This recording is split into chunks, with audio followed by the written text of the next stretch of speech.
Suppose you wanted to write a novel of a revolution against a country, let's say, identical to America. What are the strategies for a successful revolution in the modern day? Mostly when you hear about a revolution, it's almost as if it's a spontaneous thing. Everyone gets together and they overthrow the empire or the country. Now, maybe this was true 500 or 1,000 years ago, but in the modern day, it's quite a bit different. The nobility is no longer in one convenient location together, and you're also spread across a vast geographic region. And on top of this, we have the internet, and just being in the digital age changes how information and communication works, which all contributes to why revolution requires a layer of strategy. So what do you do? How do you write a convincing revolution? The first thing worth noting is how the current form of government in your fictional United States formed. It was created after a revolution of its own. In building their new government, they designed it to be revolution-proof. It's intentionally convoluted, and there's no central core. There's nothing you can take out and suddenly it all collapses. We can liken it to a hydra. You take out one head, say the president, and a new head will grow back. It doesn't change anything. There's multiple branches of government. There's sponsors and backers and corporations. The government or nobility have created this hydra. So how do you kill it? A modern revolution needs to begin with an understanding of group psychology or crowd psychology. Now, this is something that the nobility purposefully doesn't teach, and they actively discourage it. It's essentially a taboo in psychology. The reason why is because this is the first stage for a revolution. It's the strategy of the nobility to omit any teachings or studies into group psychology. So let's talk about the basics of group psychology. Now keep in mind, this is not limited to just crowds and mobs. It's not limited to just being physical. It could be any network of people. Just think about like trends. A trend is a vast network of people doing the same thing. Trends are an aspect of group psychology that the nobility takes advantage of. They use it for things like profit and to analyze how easy it is to manipulate a population. Essentially, they use the weaknesses of group psychology against its population. They encourage division and individuality and independence and isolation, while also shaming people for not participating in cultural trends. They exploit all the negatives of group psychology and pretend that there are no positives. So what are the positives? How can you use group psychology to begin this revolution in your fictional narrative? A group that works together takes on a simple form of consciousness.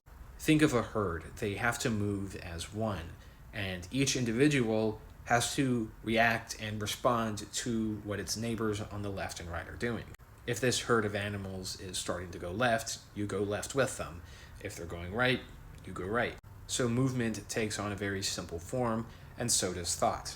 Being in a crowd, you can't see the overall situation, so you have to just react how those around you react. And this is why something like fear can spread in a crowd like wildfire. And this goes for other emotions as well, such as violence or anger, that will spread across an entire crowd. So that's what I mean when I say it takes on a simpler form of consciousness. It becomes very unicellular.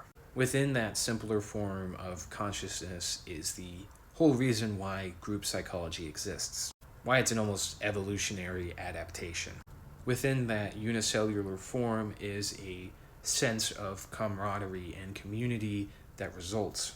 Let's say we have a village, and everyone in this village is single-minded. Nobody gets along. Everybody hates each other. But one night, disaster strikes, and one of the houses catch on fire.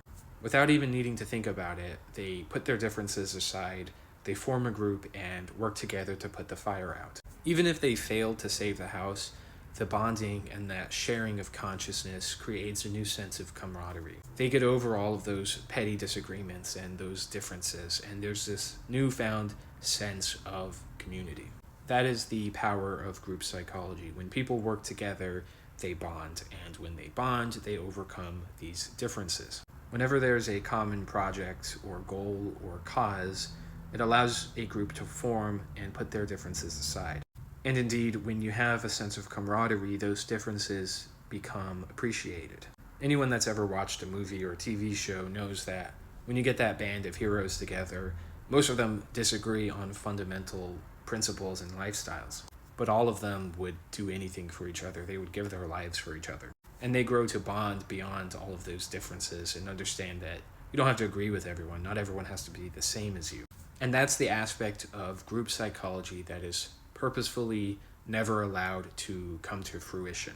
And the reason this is so is because when a group does try to form and does try to elicit some change, it fails. It fails because that's what worries the nobility the most. And although we use the example of the village with the house burning, and it failed, but they still had a sense of community and camaraderie from that, for our purposes in this modern setting, the geographic location is too spread out, and the morale is too low that when there is failure, it discourages ever wanting to be in a group again. So what needs to happen is you need to have small victories. We said that the group psychology is like a unicellular organism, but it's also like a muscle. It needs to be stretched and flexed. It needs to be worked out. People need to learn what it's like to be as one, to go with the flow for an actual cause and be successful and build that sense of community and camaraderie against a common cause or goal.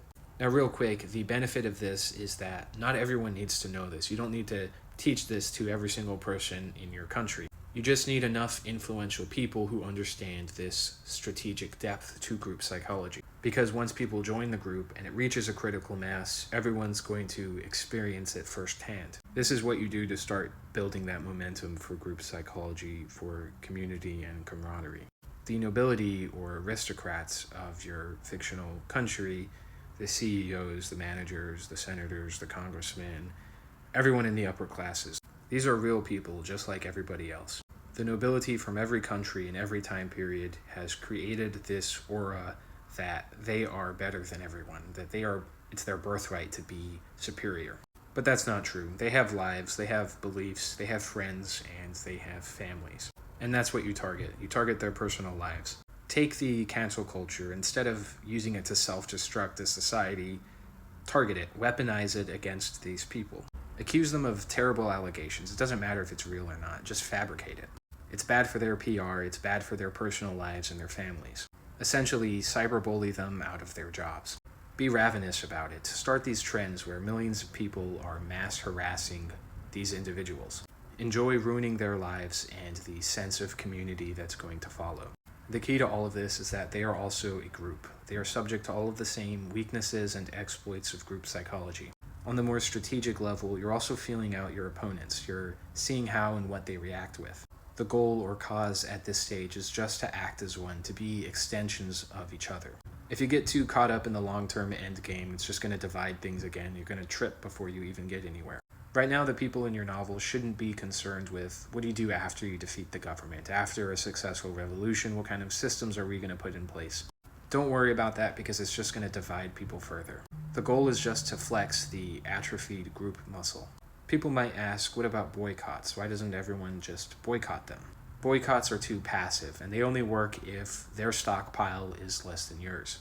Think of a medieval siege. The tactic of starving out the fortress only works if you have more resources than them. Considering the level of wealth and resources the nobility has accumulated, it's never going to work.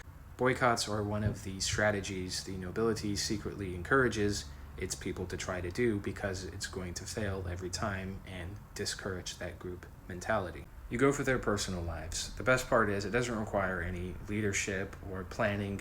You could start today in your novel.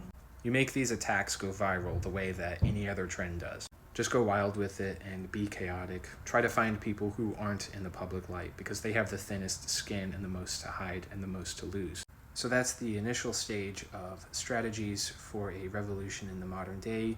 When you get through that point in your novel, we can certainly talk about the next steps. For now, it's just understanding group psychology and practicing it.